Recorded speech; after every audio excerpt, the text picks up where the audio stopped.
salaamaaleykum mbokku auditeurs ak auditrices su Rewmi FM dal leen ak jàmm seen émission sans filtre di jotaay ndaw ñi fii ci Rewmi FM lay amee mercredi bu jot 15h jàpp 16h tey ñu dalal Ndeye Awa Diouf entrepreneur social ak directrice Eden Traiteur dinañ dalal itam Moustapha Kane expert en entrepreneuriat dinañ am intervention wu Sarah Robello coordonnatrice projet Afrimac 2 di suñuy partenaire ci émission sans filtre Afrimac 2 di ab projet d'échange d'entreprise de technologie d'entrepreneurs et d'innovateurs dans les domaines à fort impact économique entre les Canaries et l'Afrique de l'Ouest financé à 85% par le FEDER au titre du programme opérationnel de coopération territoriale et Interreg di remercier Sergio Yoré, président du Cabildo de Fuerteventura, Doña Lola Garcia Martinez, première vice-présidente du Cabildo de Fuerteventura, di remercier itam Carlos Gutiérrez Robiana, directeur Afrimac 2, Momar Dianjo, président de l'association des Sénégalais de Fuerteventura ak personnel bu Cabildo de Fuerteventura. Donc liñ fi waxtaanee leadership féminin ak solo sam loolu lañ fi waxtaanee ma faal ma jox la kàddu gi balaa ñu dalal suñu gan. waaw voilà Sylvie maa ngi leen nuyu di nuyu mboolem ñi nga xamante ne ñuy seetaan ak di ñu déglu ci Rewmi FM ak ci li nga xamante ne moom mooy suñu plateforme digitale yi donc di nuyu ñëpp dalal suñu gan gi nga xamante ne lañ fi dalal tey ñu war a waxtaanee wàllu bëri ci wàllu entrepreneuriat. Donc di jaajëfal aussi suñu ñi nga xam ne ñoo suñu partenaire di Afrimac donc ñu di jaajëfal ci accompagnement bi nga xam ne ñu koy accompagner émission bi di Espace Jeune. Ndeye Awa Diouf ñu ngi lay nuyu di am mbégte contenté nga toog fii suñu plateau ñu bàyyi la nga nuyonteeg mbokk auditeurs ak auditrices su Rewmi FM. maa leen di fay bu baax maa ngi di nuyu bu baax tamit Sylvie di nuyu sa naataango bi ma toogal nii di nuyu képp koo xamante ne yaa ngi ñu seetaan wala ñuy déglu à travers plateforme Rewmi FM di nuyu tamit sama mbokk yeeg sama xarit yi ak ñi nga xamante ne tamit ñu ngi suivre à travers les réseaux sociaux. Ndeye Awa yow laataa ñuy ñëw ci Eden Traiteur yow ngay entrepreneur social lu tax nga jàpp ne yow entrepreneur social la. Merci beaucoup ci question bi Sylvie lu tax ma jàpp ne entrepreneur social la mooy ne que dama def formation bi ak British Council promotion 2018. Donc c'est à travers cette formation là ci la amee titre entrepreneur social parce que la formation a été sanctionnée par un diplôme. Ce qui veut dire qu'avant 2018 daan naa entreprendre mais c'est en 2018 là am titre entrepreneur social à travers British Council. En tant que entrepreneur social luy say activité. Alors ñu suñu activité mooy di teg ay projets yoo xamante ne day am impact social ci wàllum entrepreneuriat parce que ku nekk tu es libre d'entreprendre ci domaine bu la neex. Mais lii def différence entre entrepreneur ak entrepreneur social mooy ki nga xamante ne mooy entrepreneur social bi day jël volet social da koy jox gëdd. Genre projet yi muy teg sur place da ciy xool population bi. accessibilité bi. certes na ci xaar dara na ci am lu mu ci gagné mais du nekk comme ki nga xamante ne c'est un capitaliste nga xamante ne moom recherche de profit kese moo ko ñor ñun dañuy xoolaale tamit wàllu social bi nga xamante ne population bi danañ soxal bu baax a baax ba nga xamante ne ñun par rapport aux autres suñuy njëkk mooy gën a accessible à la population. Exactement. Côté boobu lan ngeen jot a def. Alors ci wàllum entrepreneuriat social mën naa ne Eden Traiteur ba ma koy teg maa ngi ko commencé à l'université faculté de droit parce que dama remarqué woon ne qu'on avait beaucoup de programmes et de projets surtout ak Club OHADA et que à chaque fois bu ñu naan solliciter ay traiteurs c'était trop cher en tant qu'étudiant c'était peut-être peu accessible ci laa ne pourquoi pas ñun ñu mën a defal loolu suñu bopp ba nga xamante ne képp kuy étudiant boo def say soutenance boo def say xew-xew ak fu mu mënti doon di ñu mën a solliciter et que ñu defal ko en moindre coût. su ma jógee ci wàllu ba mën naa ne organisation bi ma nekk mu Jeune Chambre Internationale dañuy teg ay projets communautaires yoo xam ne day am benn fort impact social te ci wàllu boobu noonu bëri na projet yoo xam ne teg nañ ko ñi ngi rendre accessible li nga xamante ne mooy dépistage du cancer du sein et du col de l'utérus te loolu mën naa ne am na volet entrepreneuriat parce que ñun ñoo jël suñu initiative à travers suñu organisation di defal nit ñi ay dépistage gratuit également di tabax ay école tamit ci biir ay villages yu reculés ci Sénégal biñ ci mujjee def je pense mooy Soro Xasab moom lañ mujjee tabax ñaari salle de classe ak un partenaire boo xam ne moo ñu ci jàppale à travers l'organisation JCI Dakar numéro 1 te comme Jeune Chambre Internationale mi ngi existé depuis 1975 au Sénégal projet yi nga xamante ne teg nañ ko bëri na yoo xamante ne wax dëgg yàlla mun ñu ko lim mais mën nañ ci lim quelques comme ci wàllum environnement même Yoff en 2018 si je ne me trompe pas demoon nañ ci wetu hôpital bi may leen ay poubelles dem ci marché bi defar ay poubelles yoo xamante ne ay poubelles recyclables la ñoo ko defal suñu bopp ak suñuy loxo peinture ko defal ko ba mu baax teg ko ci alentour marché bi ak ci hôpital bi nettoyer foofu noonu yëpp. am na solo vraiment mais yow lan moo la dugal pour nga entreprendre et puis lu tax nga choisir côté lekk bi. waaw lu tax mu choisir restauration mooy que entrepreneuriat passion la tout d'abord il y a la passion mais également l'opportunité parce que waroo dugg ci dara parce que loolu moo xew da ngay dugg ci loo xam ne y a la passion lu metti di nga toog mais également opportunité bi j'avais trouvé l'opportunité à travers la demande ci milieu bi ma nekkoon mais milieu estudiantine bi léegi ma gis ne que lii kat opportunité d'affaires la pour man là je me suis lancée dedans et comme am naa passion à travers la restauration ay toggantu yooyu noonu rek mbiru jigéen donc du coup je me suis dit pourquoi pas ça certes formation juriste lay def mais entrepreneuriat amul limite nekk na ngay xool domaine bu la neex nga daal di siy dugg oui. voilà man benn question la am parce que buñ ne entreprendre buñ ki da ngay am looy xaar ci biir muy profit wala nga am ci li nga xamante ne moom mooy développer mais pourquoi yow nga choisir li nga xamante ne moom mooy entrepreneuriat ne entrepreneuriat social parce que boo ne entrepreneuriat social bi social duggee rek Sénégalais dañu xaw a jaaxal tuuti ne kii naka lay mën defee entreprendre ngi am xaalis ba pare ne day def social est-ce que jusque da nga bëgg a jël benn engagement citoyen boo xamante ne boole ko ci biir daal koy toftal li nga xamante ne mooy entrepreneuriat parce que les gens ne vont pas comprendre à ce que naka nga mën a entreprendre bu ko taxalee li nga xamante ne mooy social. dëgg la boo seetloo terme bu bees la boo xam ne de plus en plus nit ñi ngi koy utiliser mais également de plus en plus on forme là-dedans pour que entrepreneur yi mën a comprendre que entrepreneuriat du juste rek dama bëgg liggéeyee sama bopp dama bëgg amal sama bopp xaalis mais également il est important ci milieu social bi ñu nekk man moom socialiste de cœur là tout ce que je fais damay xool na am na social loolu tax sax ma jógee fac droit dem defi formation aussi en travailleuse sociale lépp lu may def damay bëgg volet social bi di génn parce que gis naa ne que nit ñi jamono bii ñu toll nii nit ñi sonn nañ soxla nañ ndimbal soxla nañu aide donc imagine kenn koo xamante ne dafa yor entreprise am moom recherche profit rek lay xool dina métti trop ci population am nga xam dañuy soxla ay service am mais day métti ñëpp xam nañ ne que restauration surtout service traiteur moo si gën a cher. Quand tu t'approches d'eux, c'est des millions qu'on te demande.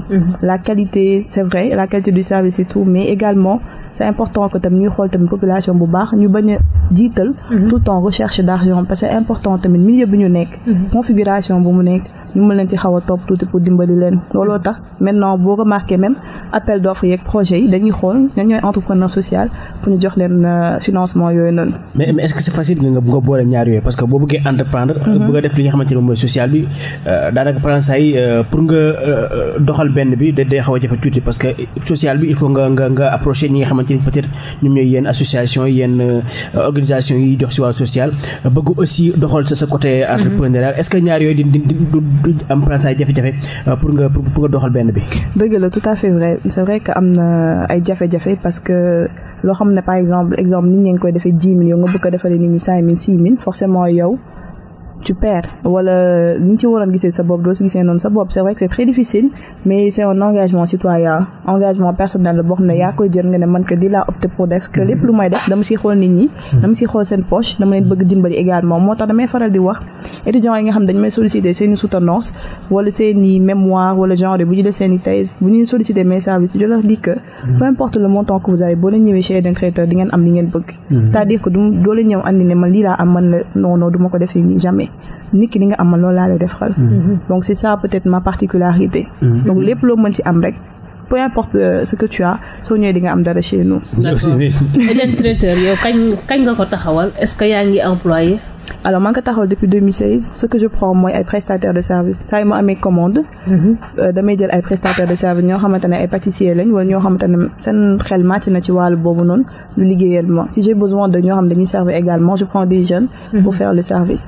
mais ñoo xamante ne ce sont aussi des entrepreneurs yoo xamante ne da ngay kii ak ñoom. waaw am na ñoo xam dañoo def formation en restauration amuñu liggéey nga jël leen boo amee commande bu dee commande dafa rëy. yenn rëy itam tu prends le plus de personnes possible yi nga soxla nga fay leen la journée ñu dem mais c'est pas des salariés yoo xam da ngeen di fay chaque fin du mois parce que entrepreneuriat dafa métti ba nga xamante ne soo taxawulee sa boîte nga am ay locaux et tout c'est très difficile nga mën a fay nit ki chaque mois donc c'est sur l'opportunité à chaque fois qu'il y a benn service bu me demande rek je prends les personnes dont j'ai besoin am na solo est-ce que yow da nga bénéficier benn financement Alors depuis que ma créé sama boîte en 2016 régularisé naa lépp am naa sama registre de commerce sama NINEA mais j'ai jamais bénéficié de financement. mais yaa amee accompagnement parce que yaa ngi xam ne am ngeen loon réaliser yoo xamante def ngeen ko tout au fond du Sénégal def ngeen ko ci yenn localités yi ndax loolu appui la nekk wala juste yéenay dox seen mbiru bopp ba ñu jàppale leen si. Alors Jeune Chambre Internationale Sénégal la c'est je suis membre de cette organisation mais c'est pas lié directement à Eden Trader. C'est pas lié directement organisation la boo xamante ne c'est les membres qui financent même l'organisation. Certes il y a des partenaires il y a des parrains il y a des mécènes yu ñuy soutenir mais loolu c'est chaque année ñu dérouler suñu plan d'action. Mais ça n'a rien à voir avec Eden Trader. Ndeye Awa de plus en plus gis nañ femmes yi léegi dañuy jóg di entreprendre. yow noo leen gisee de manière générale parce que bari na ñoo xam ne ñi ngi yëngum ci jënd ak jaay. ñi ngi ci affaire esthétique yow yaa ngi ci affaire nourriture bi ñeneen yaa ngi ci yeneen domaine tey femme yi daal dañoo jug takku pour kii yow noo ko gisee. li ma gis moo nekk jigéen ñi ñu ngi gën a takku de plus en plus ku nekk yaa ngi xool ci looy yëngu mu nekk lu am solo. comme on dit rek il y a pas de sot métier ku nekk da ngay xool loo xamante ne am nga passion bi am nga amour bi nga yëngatu ci parce que entrepreneuriat c'est tellement difficile que à chaque fois tu es tenté de laisser tomber sérieusement saa yi amee difficulté rek da ngay bëgg bàyyi dem uti liggéey wala am ci benn liggéey boo jàpp ba nga xamante ne soo ci amulee passion wala amour rek mën nga bàyyi facilement. Et que jigéen ay jàmbaar lañ gis nañ ne de plus en plus ñu ngi takk seen sër di liggéey et que duñu toog xaar ku leen jox ñoom tam dañuy dem uti comme ñëpp te loolu lu am solo la. peu importe foo mën a jàpp l'essentiel mooy na nga jàpp ci dara parce que commencer jaay yére beeg daal bi mën na dem ba ubbi boutique. dem ba nekk entreprise dem ba nekk benn maison de couture bu mag pourquoi pas donc nit ki lépp loo mënti jàpp bu ko xeeb. mën nga dem ba voilà am ci boo amee vision bi en tout cas nga am xel bi idée bi ak ñu la accompagner forcément mën nga ci percer. yow ngay jigéen entreprendre ndax rencontré nga ay jafe-jafe ay obstacles. oui 2016.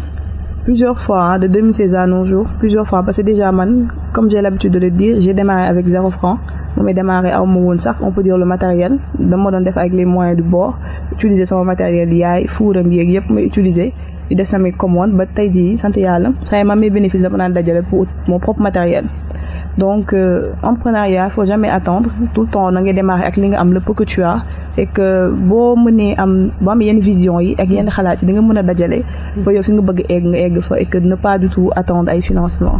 mais boo amee benn appréciation booy def ci yenn organisation financière yi teg ngir ñu ngi financer jeunes yi ñu gis ne à chaque fois jeune de naan man am naa sama papier yi am naa lépp mais booba léegi problème financement lay am donc man à chaque fois man fi ma koy affilier moom mooy tous les jeunes qui se disent entrepreneurs et qui ne sont pas politiques daanaka pour ñu am accès ci li nga xamante ne moom mooy yenn financement yi du yomb donc yow booy def analyse boobu à chaque fois jeunes yu bëri boo waxee dañ naan gis ñu financement yi alors que à chaque fois ñu génne ay communiqué génne ay information ne financé nañ ay tant de jeunes ay 1000 jeunes ay 500 jeunes donc yow qu'est-ce que cela vous fait à chaque fois nga gis loolu.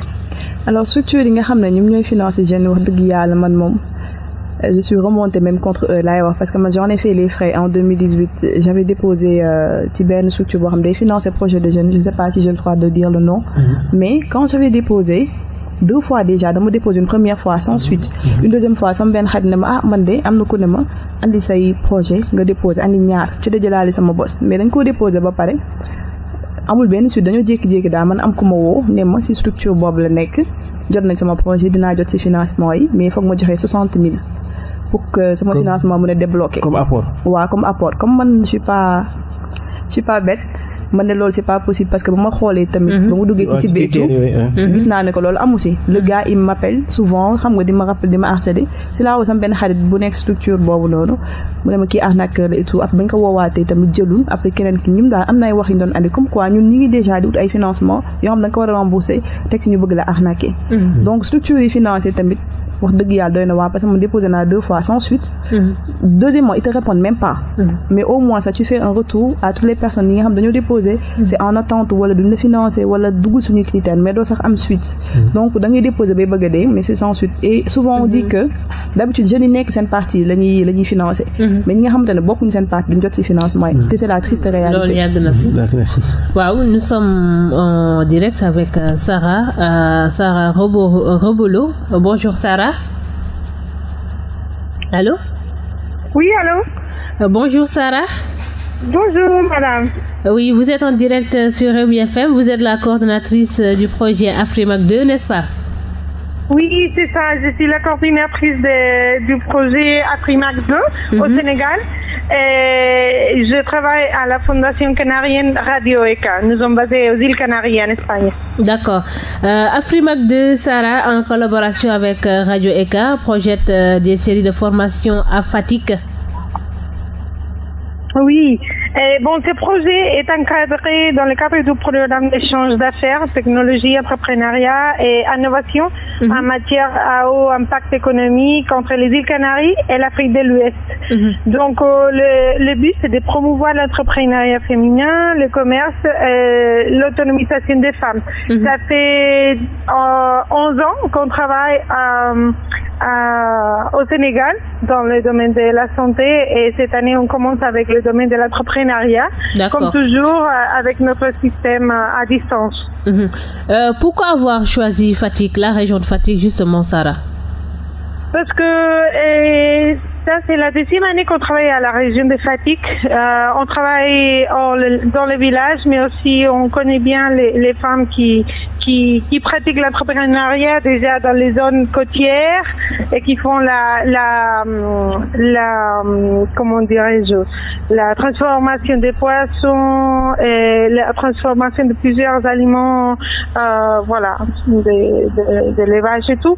Mais on s'est rendu compte que voilà, elles font bien sûr l'économie informelle, non, c'est plutôt dans ces zones-là, mais elles ont besoin d'informations clés, des connaissances clés, des comptabilités basiques et des techniques de vente et tout ça pour bien développer leur petite entreprise ou leur business.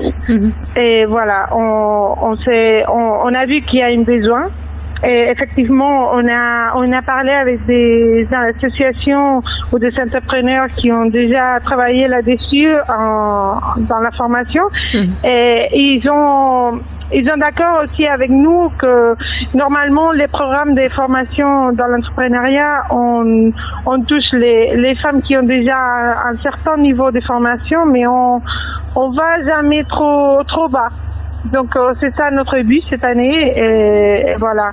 C'est aussi important ce qu'on veut faire avec ce projet, c'est promouvoir la participation des femmes à la prise des décisions entrepreneuriales, l'autonomisation de l'entrepreneuriat dans les pays, mais aussi l'importance de se connecter les uns les autres comme le coopérativisme. D'accord. Et quel type de formation vous leur donnez à ces femmes et en quoi vous les formez? On va commencer d'abord, on va finir un petit diagnostic pour voir dans ces régions vraiment qu'est-ce que les femmes ont besoin, qu'est-ce qu'elles pourraient améliorer, mais surtout c'est des connaissances de comptabilité, des techniques de vente et de comment développer petit à petit le business et ne pas rester toujours sur les mêmes produits ou sur les mêmes comment dire, sur les mêmes façons de faire quoi. Voilà, j'ai une question. Tout à l'heure, vous avez parlé que vous avez commencé avec le domaine de la santé. Donc, quels sont les projets que vous avez eu à réaliser au Sénégal? Donc, en revenant un peu en arrière sur le domaine de la santé. Du domaine de la santé, ça fait 11 ans qu'on travaille. On a travaillé 2 ans à Diourbel, 2 ans à Bambey, 4 ans à la commune de Sokone parce qu'elle est très grande. Et là, nous travaillons par deuxième année à Fatick, dans 2 villages, Djilas et Ngoé. Donc, on met en place un cours de prévention des maladies les plus courantes, c'est-à-dire le paludisme, l'hypertension, femme grossesse, maladies sexuellement transmissibles, diarrhée. Bon, il y en a 10 en total. Et on cible, chaque année, 1000 femmes pour former à travers le système ECA. C'est-à-dire, il y a un enregistrement à la radio Donc les étudiantes, les participantes de la formation écoutent l'émission à la radio chaque lundi. Après, mardi, mercredi, elles participent dans des causeries avec les relais. Et on accompagne ces causeries aussi avec des activités pratiques comme les CETA, l'élaboration des papilles nutritives et tout ça. Donc tous vos programmes sont concentrés au niveau des régions du Sénégal et non à Dakar? On n'a pas encore travaillé à Dakar. D'accord. Sarah, la session de formation, c'est prévu pour quand? La mise en place, normalement, ça devrait être, en tout cas avant octobre, mais normalement, on avait prévu pour que ça puisse commencer en mai, juin, comme ça. Parce qu'il faut beaucoup aussi tenir en compte les temps d'ici, non? Parce que il y a dès que les pluies arrivent, les gens seront plus assez disponibles parce qu'il y a dans ces régions avec les personnes, les femmes qu'on va travailler, elles vont travailler au champ pour l'élevage et tout ça. Donc ça il faut tout tenir en compte, mais voilà, en tout cas ça sera cette année avant octobre. Et on va cibler 40 femmes cette année. D'accord. Quels sont les objectifs attendus au terme de cette formation, Sarah? On veut que ces femmes, à la fin de la formation, elles puissent, bien sûr, acquérir des nouvelles connaissances en comptabilité, en technique de vente, comme j'ai déjà dit, et en autres. Mais aussi, on veut les accompagner à un peu développer un peu leur projet de vente, leur projet des petites entreprises. Donc voilà. Normalement, on va connecter ces femmes avec des entrepreneurs sénégalaises qui ont déjà eu des échecs, mais aussi des réussites. Parce qu'il faut toujours apprendre des échecs et on essayera de les connecter pour que ça soit pas juste une formation et après c'est fini, mais pour vraiment faire tout ce qui est possible pour voir un résultat visible à la fin. Donc cela signifie que après la formation, donc vous allez les suivre et les accompagner. Oui, c'est ça. Il y aurait une formation, un temps de formation, mais aussi après un accompagnement. Parce que sinon, après, on peut donner des contenus, mais à la fin, on va pas savoir si les femmes vont bien appliquer, ou pourront bien appliquer ça dans leurs projets individuels. Donc cette partie est même plus importante que la première. D'accord. L'accompagnement toujours. C'est ça qu'on fait aussi avec les systèmes ECA. On donne beaucoup d'importance à l'accompagnement. Donc il y aura aussi un accompagnement financier pour ces femmes. Pardon? Il y aura aussi un accompagnement financier pour ces femmes aussi. Est-ce que vous allez les financer après la formation? Oui, toutes les femmes. La formation, ça sera gratuite. Oui, okay. Mais c'est pas un projet comme des microcrédits. On va pas donner de l'argent pour créer un business ou quoi qu'il en soit. On donne la formation et on les accompagne. Ok, voilà. D'accord. Merci beaucoup, Sarah. Merci à vous. Bonne journée.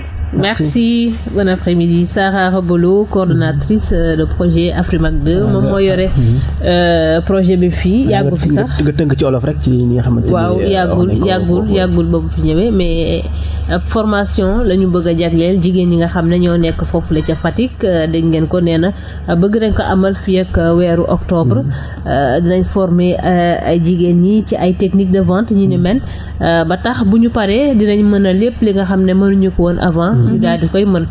Je pense que aussi c'est bon aussi ñu choisir yenn lieux parce que à chaque fois dañuy wax ne ñoom dañuy am jafe-jafe ngir mën a sax produit yi ñu am foofu parce que dëkk yooyu daanaka ay dëkku mool la dañuy fa di am yu mel ne yi ñuy jëlee ci géej gi lu ci mel ne yéet yi lu ci mel ne yoxos yu ñu mel donc day yàqu lu bëree bëri donc bu ñu formé ci yenn méthodes yoo xamante ne dañ mën a conserver loolu ak naka lañ ko mën def ba jaay ko aussi je pense que aussi day baax mais formation noonu rek te aussi ñu waxoo ko ban technique de vente la mën def technique de recherche de clients yi aussi foog aussi da ciy baax aussi ñu ciy former ñenn ñi même fekkee sax du jigéen ñi mais aussi am na ay jeunes yoo xamante ne kii elles sont là-bas dañu mën a former ci wàllu woowu ñoom ñu mën a accompagner seen yaay yooyu ci biir je pense que initiative bu baax la boo xamante ne ñu ngi koy def ginnaaw bu ñu jógee ci santé bi comme ni ñu ko waxee jublu ci entrepreneuriat des femmes.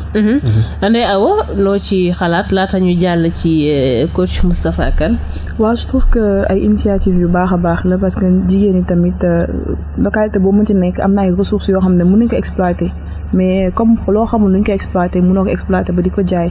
donc genre initiative yu am solo la ñu war ko multiplier que développement dafa war a endogène da nga war a commencer vers le bas aller vers le haut te le fait que Afrimac am genre initiative yi lu ñu rafetlu bu baax a baax la et que c'est sûr que les femmes après dinañ mën a appliquer li nga xamante ne lañ leen di jàngal foofu noonu. ñu jëli Moustapha Kane expert la en entrepreneuriat allo. oui salaamaaleykum Sylvie. maaleykum salaam ñu ngi lay fay bu baax Moustapha Kane. maa leen di fay yéen tamit. waaw ñuy jokk ak yow sa xel màcc ci entrepreneuriat déglu nga début émission bi. waaw di lay nuyu di nuyu Mor Fall di nuyu lu bëri madame Ndeye Awa Diouf ak Sarah je crois bu Afrimac voilà. C'est vrai que je suis dans le marketing, le management et l'entrepreneuriat maa am chance njëkk bind au Sénégal le guide de la femme entrepreneur. Donc je suis très très heureux de cette très très belle initiative. Votre invité d'aujourd'hui comme l'autre mais celle-là elle est vraiment un cas très particulier. j'ai ngeen may ma nag xam naa mais j'ai été très émerveillé. Non, mais c'est vrai, parce qu'elle a fait sciences juridiques. Ensuite, elle s'est rendue compte qu'elle avait une passion pour la cuisine, mais surtout, elle est partie d'un point très, très important dans l'entrepreneuriat. Elle a identifié un besoin clairement. Moi, il y a un problème de traiteur. Xëy na dafay cher, c'est pas accessible, etc. Besoin yi dafa bëri. te yenn saa ñi am besoin traiteur, prix yi ñu leen di proposer, c'est pas des bons prix. mu ne comme cuisine neex na ma sopp naa ko naa dem orienté wu foofu. yemul foofu mu dem defi formation comme travailleuse sociale pour jéem a gën a maîtriser loolu gën a mën a seet naka lay mën a jàppale nit ñi parce que ci xolam jàppale nit yi dafa doon loo xam ne daf ko neex participer au développement voir les gens s'émouvoir du moins s'épanouir daf ko neex donc ça c'est à mon avis quelque chose de très important. yemul foofu mu dem appartenir à une organisation qui s'appelle GCI. qui est une très bonne organisation de jeunes. Je dis toujours aux étudiants, en tout cas, il faut aller dans ces types d'organisations parce que dañ lay former, dañ lay defar. Je félicite au passage Mamadou Lamine Aïdara, un de mes anciens étudiants qui a été récemment élu président de DCI Césac, voilà, c'est ça. Donc, l'autre aspect, c'est que elle s'est dit, puisque j'ai pas de moyens, je prends les moyens du bord, mais surtout, je crée du business pour des gens qui sont en situation professionnelle précaire. Donc, j'ai entendu que dafay wax ne léegi ñoo xam ne am nañ formation, am nañ métier, am nañu compétence, mais amaguñu liggéey, mu ne naa leen jox ay opportunités ñoom ñu yëngatu. C'est là l'aspect social. C'est très important parce que ñu bëri dañ leen di former ba ñu am ay diplôme am lépp, après du ko am liggéey, wala après seen insertion dafay xaw a métti, wala après dañ leen di jël comme ay serveuse wala yu mel noonu di leen di fay ay salaires yoo xam ne nit sax du ko fay mindaanam ci biir këram. Donc, je dis c'est très important muy jox ñooñu opportunité non seulement de gagner de l'argent mais aussi de se faire la main et de pouvoir se développer parce que ñooñu bu fekkee de temps mën nañ liggéey ak moom ba suba ñu mën ñoom tam mën nañ demal seen bopp. Donc loolu il y a une dimension sociale extrêmement importante. Voilà.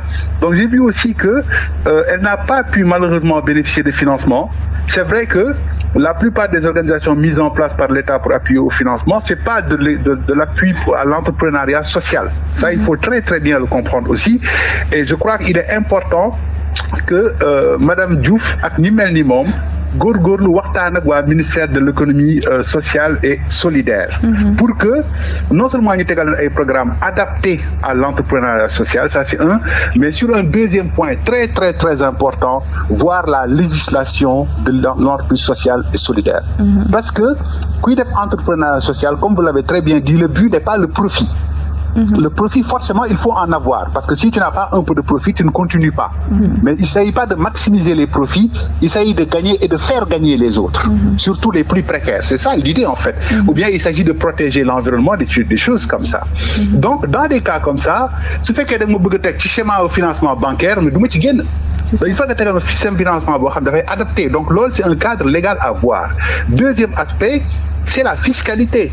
Donc c'est des gens qui ont une fiscalité égale à la fiscalité des autres, quelquefois même double.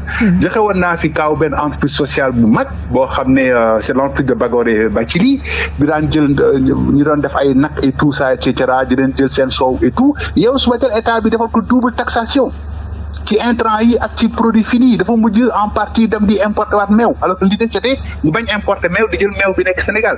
Et ça c'est un problème auquel l'ensemble des ONG ou de toutes les organisations qui appuient l'entrepreneuriat social au Sénégal sont confrontés. Il faut vraiment que l'État règle ça. En France, déjà, depuis 2014, ils ont créé le statut d'entreprise de l'économie sociale et solidaire.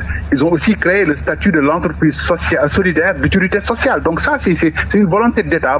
Ça nécessite notamment ñu mën a dem def fi benn plaidoyer auprès des acteurs, en tout cas du ministère, comme il y a un ministère pour ça, pour ñu mën ci taxaw.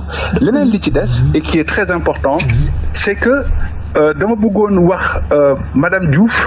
bu fekkee ne comme yéen mi ngi foofu ak waa Afrimac, je crois que Afrimac désormais ñoom dinañ ko mën a jàppale parce que loolu tam bunt la madame Diouf boo xam ne tey jii Afrimac war nañ si mën jàppale. C'est le problème de l'innovation. Moi, j'appuie beaucoup dans l'entrepreneuriat, j'ai fait beaucoup de formations, j'ai travaillé beaucoup dans d'ONG qui appuient en fait l'entrepreneuriat social. Mais damay gis tamit ne les femmes qui sont à la base, les agricultrices par exemple, ñoom dañuy bay teg mais duñu am idée pour mën a transformer wala innover. Je te donne un exemple très simple. J'ai fait une formation il y a quelques années ci benn dëkk sur l'esprit de création d'entreprise. ba fa demee ma ne leen waaye yéen ma créé leen ñu teg ay atelier de création, c'est-à-dire que génne ay idées. Mais par exemple en ce moment je dis mais banane bi ngeen di defar nga teg ko nga xam ne c'est pas compétitif par rapport à la banane vendue ici. Est-ce que dem ngeen seeti benn pâtissier pour seet ni ñuy defaree par exemple chaussons aux pommes, est-ce que mënoo def chaussons aux bananes? C'est un exemple très simple. Oui. Et il y a beaucoup d'autres idées comme ça yoo xam ne war nañ ci mën a xalaat pour que ñoom ñuy créer ñu lay mën a jox ngay am yeneen idées yoo xam ne di nga mën créer une valeur ajoutée parce que defe naa banane peut-être ça va coûter moins cher que la pomme par exemple en termes d'intrants. Voilà, c'est le même cas pour l'arachide, c'est le même cas pour beaucoup d'autres produits yoo xam ne tey mën ngeen dem liggéey ak ay ONG qui encadrent des productrices ou des transformatrices, ce qui fait que ñoom ñu leen di mën a nga leen di dimbali ci créer ay produits yu bees yoo tam ngay joxe du bees. Et ça aussi c'est une dimension sociale dans l'entrepreneuriat. L'autre aspect qui est très important dans l'entrepreneuriat social et solidaire dans le domaine de la restauration, c'est mettre en avant l'avantage santé. C'est très important. bëgg naa bala yàlla dimbalee ba ci kanam ba nga gën a am ay moyens. nga mën a aussi miser sur l'atout santé. Aujourd'hui, nous avons des maladies cardiovasculaires qui nous tuent parce qu'il y a beaucoup de produits qui sont ultra transformés, les produits industriels. te donc tey yow mën nga liggéey ak des productrices à la base qui vont faire ce qu'on appelle de l'agriculture bio, donc ça protège l'environnement, ça protège la nature, mais ça va être des produits tellement bien pour la santé que en réalité, quand les gens vont te commander, ils vont manger des repas qui vont être copieux, délicieux, mais bons pour la santé. Et ça te permet d'avoir deux cibles, c'est-à-dire que d'avoir une cible de gens qui réellement n'ont pas d'argent du tout, voilà, tout le xaalis lañu am, nga ne mën a jaay la restauration classique, nga mën a attaquer maintenant un segment de clients qui ont des moyens et qui sont très sensibles, notamment à cet aspect avantage santé, à cet aspect protection de l'environnement, et ces gens pourront acheter même plus cher que le prix normal parce que tu leur apportes de la valeur ajoutée. Donc loolu tam affaire la boo xam ne à mon avis lu jara bàyyi xel la. Vraiment moi je suis très très fier de ce que vous êtes en train de faire. Concernant maintenant Madame Sarah, je crois, de Afrimac, voilà. J'ai bien adoré ce qu'elle a dit, on leur donne pas d'argent, mais on leur donne des moyens de se développer. Il faut que les paradigmes, l'appui à l'entrepreneuriat changent. Pendant longtemps, on a dit aux gens, voici de l'argent, en veux-tu, en voilà. Les progrès, les projets, il y en a eu énormément, il n'y a pas eu de résultats. On a mis des milliers de milliards, ça n'a jamais donné de résultats. Donc, j'ai vu que certains types de coopération, comme Espagne, l'Espagne travaille beaucoup dans le domaine de l'entrepreneuriat social. C'est le cas pour l'Italie. Le FENA tamit, c'est des exemples à suivre. Aujourd'hui, il faut miser sur la formation et surtout sur l'accompagnement. L'accompagnement est fondamental. Quelqu'un qui n'a pas une compétence, tu ne peux pas sur 4-5 jours lui faire une formation et lui dire au revoir. C'est pas possible. Il faut l'accompagner. L'accompagner pour maîtriser la compétence, mais l'accompagner aussi pour utiliser cette compétence. Parce que si moi je suis productrice, bay laa xam nga ñëw jàngal ma nu ñuy defee comptabilité, c'est très très bien parce que trésorière laa xëy na. Mais su fekkee ne mën naa trésorier mais naka laay jaayee sama affaire bi. Alors que le principe du marketing, c'est de vendre le produit avant de le fabriquer. C'est très important. Bu fekkee da ngay bay li ngay bay dafa war a jar balaa ngay commencer bay. te loolu tamit affaire la boo xam ne ci war a taxaw te tey le lien est là ku mel ni par exemple madame Diouf moom dafay jënd mën nga waxtaan ak moom en amont seet modalité financement yi ngeen waxtaan seet par exemple ceux qui font de la microfinance ngeen waxtaan ba teg benn business bu baax a baax ce qui fait que ndaw say jënd moom du préfinancé mais ki nga xam ne mooy bay tamit moom dañ koy jox xaalis boo xam ne banque beeg koy jox mu dem liggéey yi defar jox la ce fait que bu jot ci ba jaay doo ko fay affaire la boo xam ne à mon avis c'est un truc qui peut très très bien marcher et qui montre au Sénégal il y a un potentiel énorme. Moi je suis très très heureux de participer à l'émission d'aujourd'hui et je vous félicite. xanaa peut-être nga ñu bàyyi la nga lancer message jigéen ñi nga xam ne dañoo bëgg a entreprendre. waaw loolu entreprendre jafewul entreprendre d'abord c'est gëm ne yàlla comme ni ma koy waxee tout le temps bu kenn dëkki xaar yàlla kenn du ko xaar da nga koy fekki. xaar yàlla baax na ndogalu yàlla la loolu c'est dans certains cas où tu n'as pas de solution à court terme. Mais même boo amul solution à court terme réfléchis à ce que tu pourrais faire bu situation bi décanté. donc bul xaar yàlla. je dis tout le temps que yàlla dafa mel ni koo xam ne traiteur la comme ni ko Adja waxee nii bu teg benn buffet ne ko bëgg na ñëw jël lu ko neex. pour man loolu la donc il faut nga gëm sa bopp deuxièmement bañ a toog rek naan kii def na lii dox na man tam naa ko def déedéet li jig mbott jigul jinax na nga seet d'abord sa passion lan nga bëgg dëggantaan sa xol. maa ngi nettali ne dama am sam benn grand boo xam ne dafa ne ma c'est un expert comptable d'ailleurs mu ne ma kan dama xaw a jaaxal ma ne ko lu tax mu ne ma sama doom bu jigéen dama ko yóbbu États-Unis mu jàng dem ba am master ba am doctorat d'ailleurs aux États-Unis ñëpp di ko woo pour mu liggéey si mu ne moom daal restaurant la bëgg ubbi mu ne lu tax mu ne parce que loolu moo ko neex mu ne ma naka laay def ma ne ko mais yow yaa ngi perte loo nga ko temps ndax yaa ngi koy def loo doctorat boo xam ne moom bëgg ko woon pour ton plaisir à toi mais elle son plaisir c'était de faire de la restauration mu ne effectivement elle est en train de se battre elle fait de bons résultats ma ne ko waaw loolu la c'est que ñun dañuy topp suñu doom yi di leen di wutal yoon ba fàtte ne kooku nit la dafa war a demal boppam na seet li ko neex mu def ko parce que la finalité c'est pas d'être ingénieur ou médecin ou autre la finalité c'est de s'épanouir et de faire un travail dans lequel tu te sens bien et que tu gagnes beaucoup. Vous avez entendu récemment aux États-Unis le cas de ce qu'on a appelé la grande démission. Depuis daaw ba ren il y a presque 100 millions de personnes qui ont quitté 50 millions de personnes qui ont quitté volontairement leur emploi parce qu'ils disent que li may liggéey neexuma te pourtant fa lañ doon fayeeku donc ça montre que nit yenn saa dañuy liggéey mais dañu am lu leen neex ci seen liggéey donc dañu am motivation vous avez vu que même le burn-out a été institué comme maladie professionnelle dans les pays développés te li koy indi mooy lan da ngay def loo xam ne neexu la xuloo ba xeex ba xëccantoo yi ci biir du neex mais booy def lu la neex tu feras 18 heures sur 24 de travail doo ko yëg d'accord dafa neex. coach bëri na jigéen yoo xam ne dañuy lancer wu ci entrepreneuriat bi mais à côté yàq bi mooy tax du aboutir. ñu ne à côté. yàq bi gaspillage bi.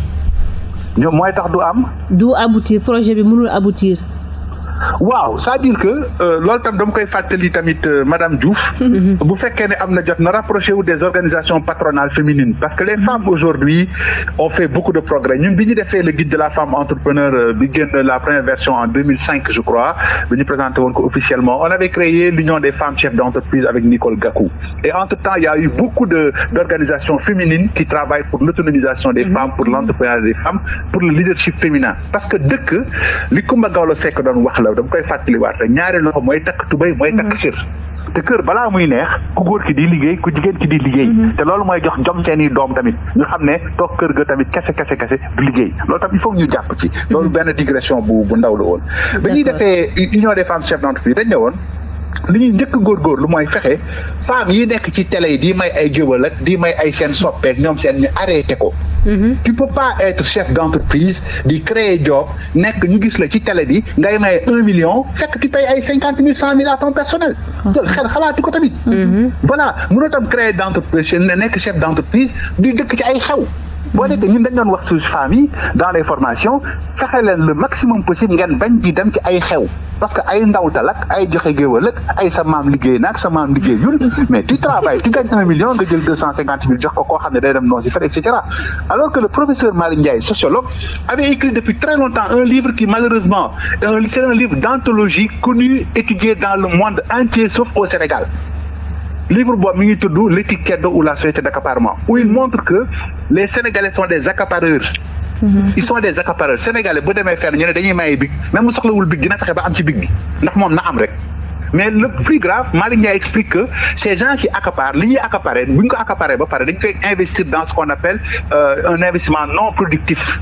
Je te donne un exemple très simple tey bu ñu nee xew am na ñu génne ay ndawtal 2 millions 3 millions mayee ko. ñooñu ñu ko may dañ koy mayewaat. mu jeex tàkk. xaalis bi du dugg dans le système productif. alors que boo demee fu mel ni par exemple ay Togo ñoom bu doom juddoo ndawtal bi ñu leen ndawtal yëpp dañ koy jël par exemple ubbil xale bi. compte d'épargne moom fa lay commencer dañ naan ndawtal yi ñu indi bu dee 500000 la. 500000 yooyu kenn du ko laal dañ koy jël ubbil xale bi compte d'épargne ce qui fait chaque mois parents dañuy am dugal ci nga xam ne xale balaa muy màgg dina am lu mu yor. d'accord tey jii il faut ñu taxaw gaspillage mënul yore dëkk. mënul yore réew sarax ma may ma la ñu war a bàyyi au Sénégal nga gis des gens yoo xam ne dara jotul leen ñu taxaw ci mbedd mi di yalwaan loolu dañ ci war a xeex moi je préfère kii fomp sama vitre oto bu ñëwee laaj ma 100 francs ma jox ko 500 moo ma gënal may dem di sarax koo xam ne dara jotu ko mu taxaw naan ngir yàlla gaspillage moom buñ ko xeexul Sénégal duñ merci beaucoup coach Moustapha Kane ci orientation yi conseils et recommandations yi merci je vous remercie et félicitations à vous tous merci beaucoup vraiment fu mu daaneel neex na jigéen ñi tey mën nañ entreprendre mën nañ liggéey waaye bu ñu liggéeyoon 2 millions lépp la ñuy gaspiller ci xew yeeg yooyu ma bàyyi la rek sa appréciation ci son intervention balaa ñuy ko poursuivre. maa ngi remercier bu baax coach Kane ci intervention bi am na solo wax dëgg yàlla point yi mu revenir yëpp ay points am importance la premièrement li ma noté mooy affaire innovation parce que entrepreneuriat tamit su amul innovation il y a à côté 1000 autres entrepreneurs que toi qui font la même chose que toi yow la moo lay distinguer par rapport aux autres c'est l'innovation loolu mooy tax peut-être yow nga gën a émerger par rapport aux autres donc aspect innovation boobu c'est très important également yàq bi wax na dëgg surtout entrepreneuriat féminin jigéen ñi moom lépp lu ñu liggéey xam nañu ci xew après lañ koy yàq wala ci yére yu rafet daal yu rafet donc peut-être kuy entreprendre tamit mais bu ñu waxee da nga nay wala da nga ngott bu leen déglu tu as besoin d'économiser am ay bénéfices yoo xam ne day tax nga dem à une autre étape parce que tey jii boo dajale dina tax nga dem beneen étape nga dem ba créer sa entreprise bu mag wala mu nekkee entreprise tamit mu gën a mag donc loolu la ñu war a gën a privilégier mais Sénégal moom je pense que yeb bi yooyu moom sonal nañu ay yeb bi ay ndawtal yooyu vraiment moom mooy yàq suñu xaalis yëpp je pense que loolooy tax jigéen ñu bëri tam mu leen di freiner côté innovation bëggoon naa ci revenir un peu parce que tey jii Eden Traiteur au début c'était juste de la pâtisserie en ligne donc tey jii dañoo dem ba beneen étape ne dañuy élargir li ñuy def mooy dañuy dugg tam ci agrobusiness ci agriculture ak transformation de produits mais on est tout le temps bloqué par financement yi parce que tey jii dañuy bëgg liggéey ak ñoo xamante ne par exemple ñu ngi di chartol di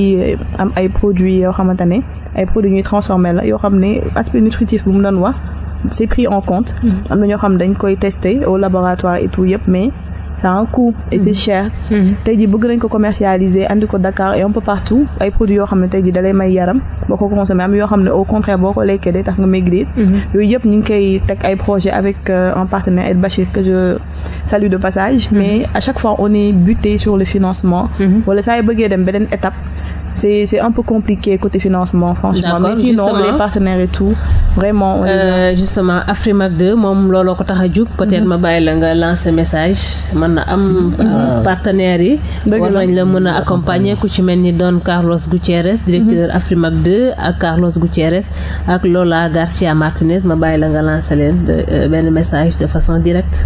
Moi, je lance un message à Afrimac par rapport à ce qu'ils sont déjà en train de faire dans ce milieu-là, dans la transformation des produits, dans l'accompagnement aussi des femmes, côté entrepreneuriat.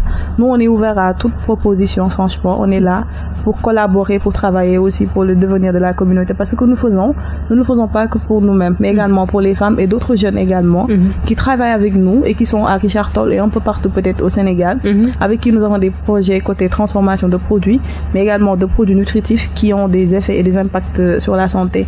Donc, nous lançons un appel à tous les partenaires, à Afrimac, aux directeurs, à tout le personnel, pour qu'on puisse travailler ensemble avec notre structure, Eden Service, Eden Traiteur, etc., pour pouvoir vraiment améliorer la santé de la population, mais également aider beaucoup de jeunes et de femmes à trouver, de quoi avoir une rémunération wala trouver si luñ jàpp rek. am na solo ma jaare fa rek di remercier ñoom waa Afrimac. ku ci mel ni je pense que ñu ngi lay dégg parce que ñu ngi suivre émission bi depuis l'Espagne.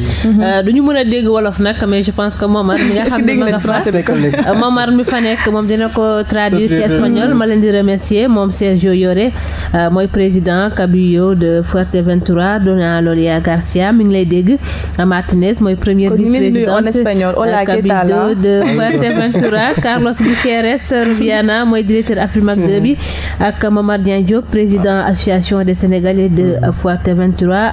di remercier képp kuy personnel Cabildo de Fuerteventura moo faal ma bàyyi la rek tàggatoo. waaw je pense que li may tàggatoo mooy structure yi nga xamante ñoo fi nekk war di financer jeunes yi surtout dañuy jàppale jeunes yi même bu demee ba nga xam ne sax mënuñoo former jeunes yi nañuy def genre collaboration bi nga xamante ne mi ngi am ci diggante ministères yooyu ak mairie yi parce que mairie sax war nañoo am ay banques communales yoo xamante ne dañu mën di accompagner jeunes yi parce que may gis ñu bind seen projet yi naan leen dañuy dox ci wàllu entrepreneuriat ak wàllu emploi des jeunes donc boo demee ba dugaloo ci kii bi à part li nga xamante ne moom mooy da ngay joxe ay bourses aussi war na ci mën a boole wàllu financement aussi ñu jël créer banque yoo xamante ne jeune bi day ñëw joxe benn apport bu ndaw nga abal ko xaalis muy ñëw di joxe à chaque fois donc xaalis bi ñuy yàq à chaque fois ne dañuy joxe ay xar ak ay kii yëpp baax na social la mais xaalis boobu je pense que nit ki ngay jox xar war na mën a joxe dara au moins wala chaque mois mu joxe dara bu dee xar mi 150 000 la jar wala 200 000 au moins mu verser 100 000 yoo nga jàppale ko 100 000 yeneen 100 000 yooyu ñu jàppale ko jeunes yi nga xamante ne dañuy am